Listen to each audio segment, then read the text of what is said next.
All I have said about this is that I report on what I can prove.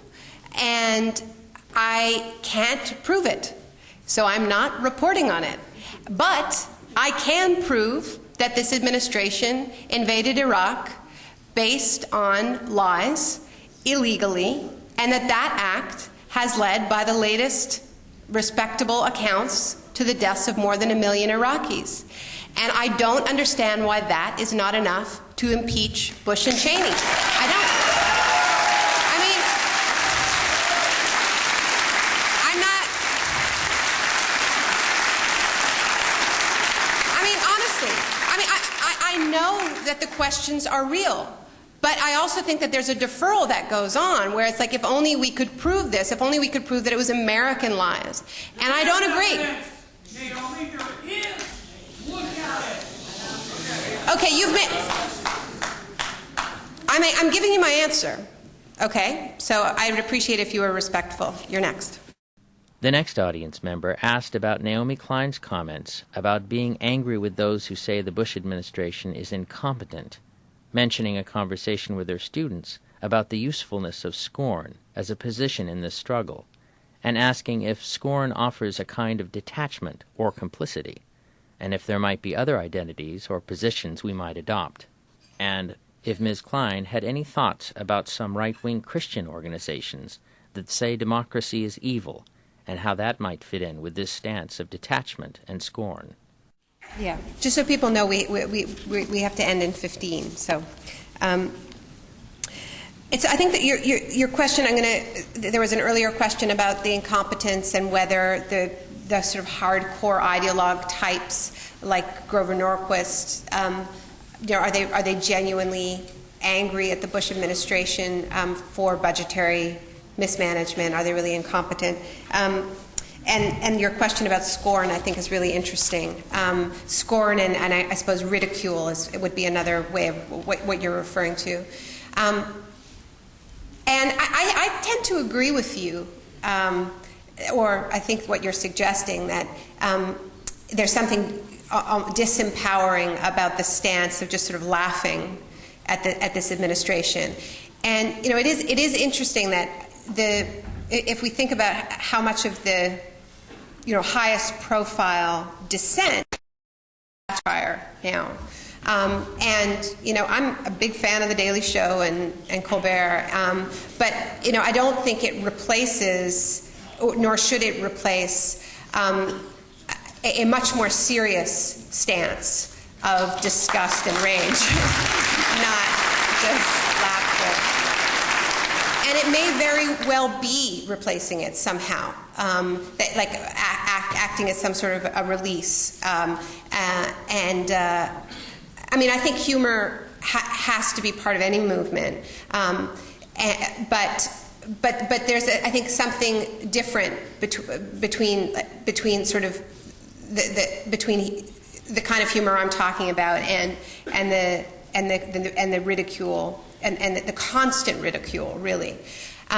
Because this is an administration that really deserves to be met with much more than just ridicule for these actions. And it doesn't create a space for a very seriously enraged response, and or somehow makes that response seem ridiculous, a really deeply moral response.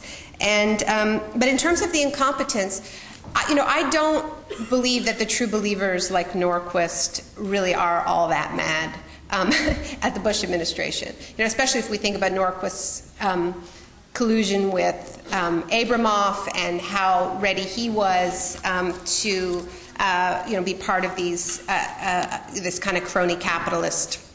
I'm choosing my words carefully because he wasn't charged, but he was all over the Abramoff scandal. And what's happening at this moment is people are fleeing to their sacred texts because they are appalled by their creation. What happens when you have the most ideological government in history in terms of the willingness to really let the think tanks run the government, right? hallways of the American Enterprise Institute echoed because they'd all been hired by this administration, right? And now they're upset because of overspending. So I don't give too much credence to this idea that the real ideologues are upset with the administration. I think that they're in an awkward situation, precisely because this administration welcomed them, followed so much of their advice, and the results are an indictment to the ideology. So what do ideologues do in that moment? Well, they say, well, they didn't apply the rules strictly enough, right? I mean, that's that's what fundamentalists do. Go back to fundamentals. But I don't really believe that this movement that we've been seeing, or this revolt of the elites, or this class war that I've been describing, really should be seen as primarily as an ideological project. I don't think it's ideology that fuels these policies. It's greed. And ideology serves as the cover story that makes that greed palatable, right? You're not really just trying to get incredibly rich. That's just an unfortunate side effect. What you are trying to do is actually help the most people possible through trickle-down economics, right? I don't buy it as a motivating force. I see it as a sort of cover story. Next question, please. The next question had to do with the upcoming election and whether Naomi Klein had any advice for how to approach the campaigns. Another audience member asked if there would be a documentary about Naomi Klein's book, The Shock Doctrine. The next question asked if Naomi Klein had seen any of the evidence collected and published by David Ray Griffin that supports the view that 9/11 was an inside job. The next member of the audience to speak, referring to the trials of Nazi war criminals at Nuremberg, asked Naomi Klein why there had been no attempt to try the members of the Bush administration for war crimes.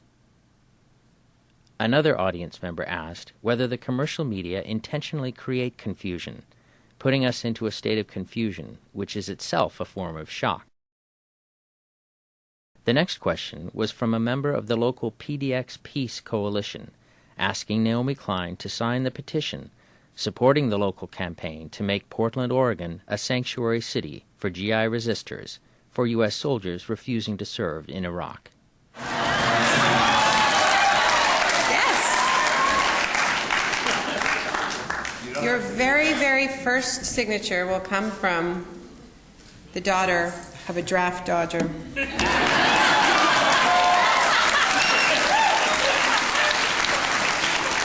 It's true. I am an American.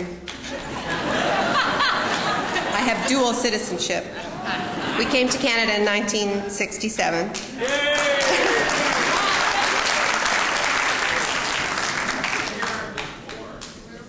I was born in Montreal, 1970.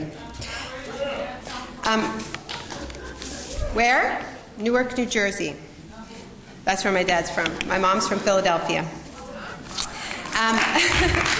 Well, we came because of the war, but we stayed because of the health care.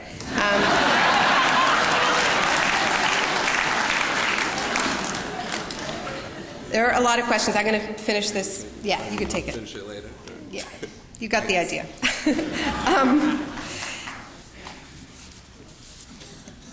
There was a lot there, but I think that would be an amazing response, and in Canada we're having a really pitched battle right now.